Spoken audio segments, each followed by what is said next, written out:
Ok, iniciando, óbvio, o nosso debate, a gente vai falar sobre esses tratados aí da ONU. O Brasil assinou, não assinou a questão do meio ambiente. O Rio São Francisco, nesse meio tempo, também resolveu, né, fazer essa surpresa aí pra gente. A necessidade do Brasil participar mais disso ou não. Cheio do Rio São Francisco. A nascente do Rio São Francisco secou, não foi? A principal nascente do Rio São Francisco secou. Pela primeira vez. Pela primeira vez e provavelmente é a primeira e vai ser a última que a gente ouviu falar na nascente do São Francisco. Ó, São Paulo está ficando sem água. O Rio São Francisco, a nascente principal, secou. Que fica a numa gente vem região desmatando riquíssima. um São Paulo, uma cidade de São Paulo, todo ano. Então é um negócio de maluco, porque na Amazônia, eu me lembro de uma experiência que os americanos fizeram aqui, um absurdo que tenham permitido isso, mas fizeram, isolaram uma área e queimaram intencionalmente uma parte da floresta para poder ver que efeito teria no ecossistema local. E identificou-se que, na verdade, a umidade da Amazônia só existe porque aquelas árvores têm uma raiz extremamente profunda. Não há água na superfície. A água é retirada da profundidade. Se você desmatar aquela área inteira, você vai desertificar a Amazônia rapidamente e tudo que vier abaixo dela. Então, o nosso lençol hidrográfico deixa de existir se você não tiver a raiz profunda para isso. Não adianta plantar na superfície, não adianta fazer vegetação. Não, e é um solo rasteira. pobre. É um solo paupérrimo. É um solo pobre, aquela região Então, toda. a destruição da mata Se você destrói nativa, a mata, que tem uma raiz profunda, vai ter uma repercussão que você não vai poder reparar posteriormente. Exatamente. A Amazônia, ela é um ecossistema delicado, né? Porque muito com delicado. exceção de algumas manchas assim, de terra fértil das margens dos rios que recebem humus, né? Que vem e tal, o resto do solo é muito pobre. E o desmatamento, ele tem um ponto de não retorno. Isso é comprovado, várias pesquisas apontam para isso. Quer dizer, chega um momento em que a floresta não se recompõe. Ela não se recompõe. Então é muito grave. E isso, agora recentemente tem essa cúpula da ONU, houve essa cúpula da ONU, e que ela não tem poder decisório, né? Ela não tem poder de impor as coisas, mas houve alguns acordos, quer dizer, muitos países voltaram a acordar metas de redução de emissões de gases, né? E de desmatamento. Então houve uma proposta de que até 2030 se zerasse com desmatamento. Exatamente. E infelizmente o Brasil não assinou, pode ser que venha a assinar.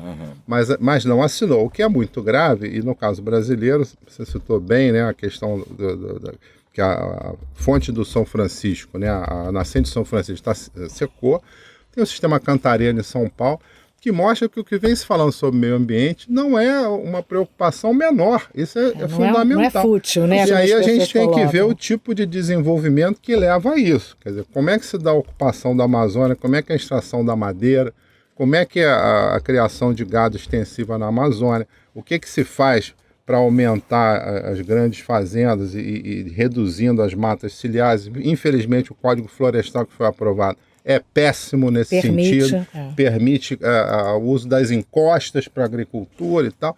Então, é um momento que agora a crise está chegando, com desabastecimento de água, né? Que é o momento propício para se repensar esse modelo e tornar a preservação ambiental. E aí, preservação ambiental é cobertura vegetal, são os recursos naturais, né?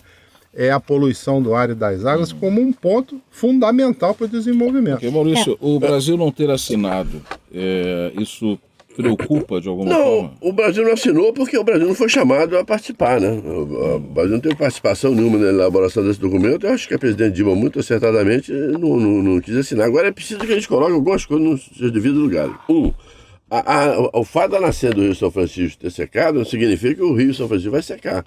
Porque a nascente do Rio São Francisco é um filete. Principal. É um filete de água. A partir dali que ele vem recebendo, e chama Rio São Francisco, porque nessa nascente tem uma imagem de São Francisco, aí o rio todo, que é o maior rio do Brasil, em extensão, 3.500 quilômetros, ganhou o nome de São Francisco. Mas a partir dali ele recebe água de outros rios.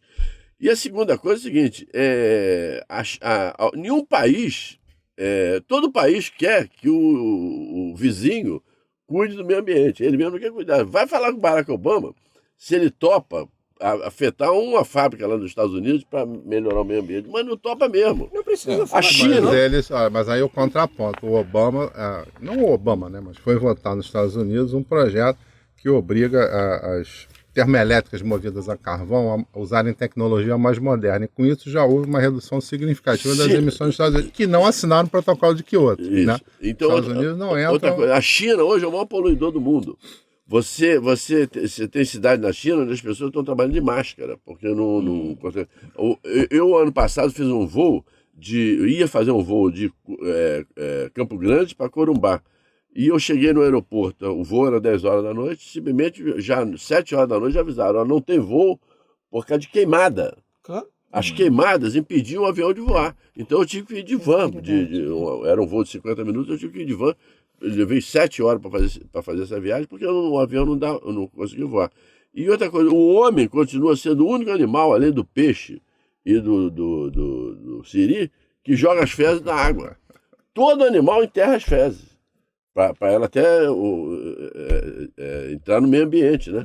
O homem é o único que ainda continua jogando as fezes na água. Então nunca se pensou nisso. Nunca se pensou, por exemplo, numa legislação, aqui no Rio, essa legislação ainda é muito tímida, de você construir prédio para aproveitar a água da chuva. Captação da chuva. A água Mas da isso chuva, já devia estar sendo obrigatório, que só qualquer prédio que se levantasse. Você pega a água, trata a água, bota cloro na água, aquilo custa bilhões por ano para você dar descarga. Exatamente. Para você lavar o chão, para você lavar a garagem. A minha preocupação é um pouco maior. Haverá chuva. Se você não tiver como segurar a umidade no solo, continuaremos a ter chuva? Não está tendo chuva em São Paulo. E nem basta só ter a chuva, entendeu? ela tem que cair no lugar necessário. Se ela cair no oceano, não adianta. Eu moro numa cidade pequena, Niterói. Niterói, por exemplo, destrói... É uma cidade caótica. Então, destrói-se todo o solo para construir um prédio atrás do outro. Sai uma casa, entra um edifício gigantesco. Todas as árvores do entorno são destruídas.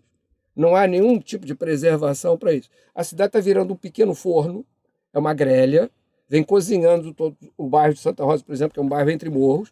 Ele vem sendo cozido, a população inteira vem sendo cozida ali a fogo contínuo, tá certo? Porque todas as árvores vão sendo retiradas e substituídas. Teve uma época que a praça de Icaraí ali, por exemplo, durante a noite, para poder construir um estacionamento e facilitar a coisa, eles destruíram todas as árvores que tinham mais de 30 anos e colocaram pequenos arbustos no local para facilitar a destruição. Em Niterói tem uma coisa interessante, que é o seguinte, tem um negócio de lançamento, pular de asa delta, você olha lá de cima, é um mar de guindaste lá embaixo, de construção. E lá... O Mota tinha uma rua que era engarrafada. Você já pulou de asa delta? Não. Eu fiquei imaginando você pulando de asa delta. Nem de maneira nenhuma. Então aqui, se você me vir pulando de asa delta, manda me prender que eu tô bêbado. Alguém me empurrou. Agora, olha só, tem lá uma avenida, que eu não lembro o nome dela, mas que era um engarrafamento permanente. Aí fizeram uma obra gigantesca que você passa agora por baixo, assim. Então o engarrafamento que era aqui, passou por lá de lá agora. Só você passa aqui e pega o engarrafamento do outro lado. Pegue a cidade como essa pequenininha e multiplique por todas as cidades do país, onde você está construindo desenfreadamente, sem retirar as árvores. Existe a tecnologia. Os alemães, por exemplo, têm uma máquina que ela vai, cava o solo, retira a árvore com a raiz e transplanta imediatamente para outro lugar. Mas é uma questão de mentalidade. O problema... vai nascer outra. Exatamente. Imagina-se que vai nascer outra. Exatamente. Agora, a boa notícia em relação à China, que passou os Estados Unidos em emissões de gases, né? Agora a China é o primeiro, os Estados Unidos é o segundo. É que a China é o país que mais está investindo em energias alternativas. Então, existe um ciclo previsto, né, de substituição de termoelétrica a carvão, por exemplo, por energia solar e eólica. É o país que mais investe. Então, é uma boa notícia. Ok. É óbvio o nosso debate pela internet. Você quer deixar o seu comentário, a sua sugestão? Participe conosco e dê continuidade a esse debate aqui nos comentários.